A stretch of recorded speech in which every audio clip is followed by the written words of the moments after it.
ఒకరోజు అన్నం లేదు, 3 అయింది, ఆకలి అవుతుంది, తిరిగి వచ్చాను.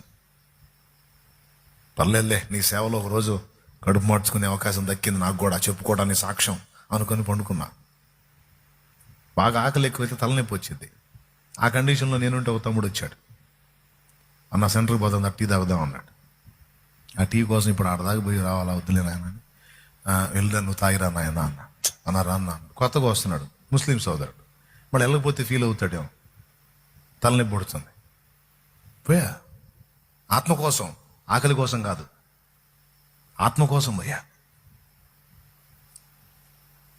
కూర్చోబెట్టి టీ చెప్పట్లా, ఓ తప్పం ఏదో రకరకాలు చెప్పాడు, 4-5 రకాలు.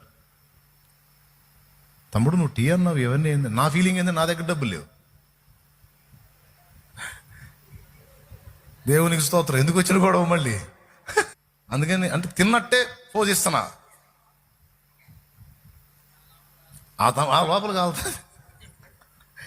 ఆ తమ్ముడు అన్న తిన్నాను, ఆర్డర్ చేశాను అన్న, తినకపోతే బాధపడతాను.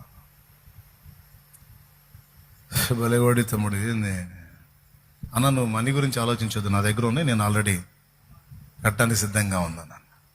ఆ తమ్ముడు, నేను నీకు తినిపించాలి, నువ్వు నాకు తినిపించకూడదు.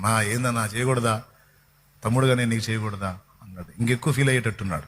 వద్దునాన్న, మళ్ళీ నీ ఆత్మ భంగపడిద్ది, వద్దునైనా తింటానని. అయినా నాకు ఎందుకు ఇట్లా ఆలోచన వచ్చింది, ఎప్పుడు చేయలేదు కదా నువ్వు అన్నా. అప్పుడు ఆ తమ్ముడు చెప్తున్నాను, నేను తిని పండుకున్నానన్న, చెట్టు కింద మంచం వేసుకొని పండుకున్నాను. దేవుడు నాతో మాట్లాడుతున్నట్టు అనిపించింది. నువ్వు వెళ్ళి నా దాసుని హోటల్కి తీసుకుని వెళ్ళు, తినిపించు అని.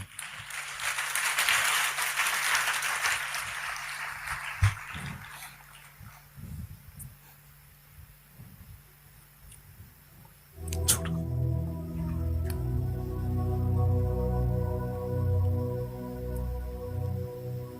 వాడు ఆకలితో ఉన్నాడు, పోరా బాబు పో. వాడు ఆకలితో ఉన్నాడు, పో. వాడు ఆకలి కొండలేడు,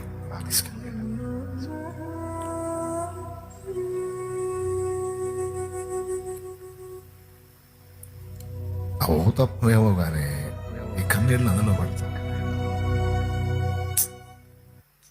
మా అమ్మకు తెలియదయ్యా నాకు ఆకలిగా ఉందని, మా నాన్నకు తెలియదయ్యా నాకు ఆకలి అవుతుందని, నా భార్యకు కూడా అర్థం కాదు.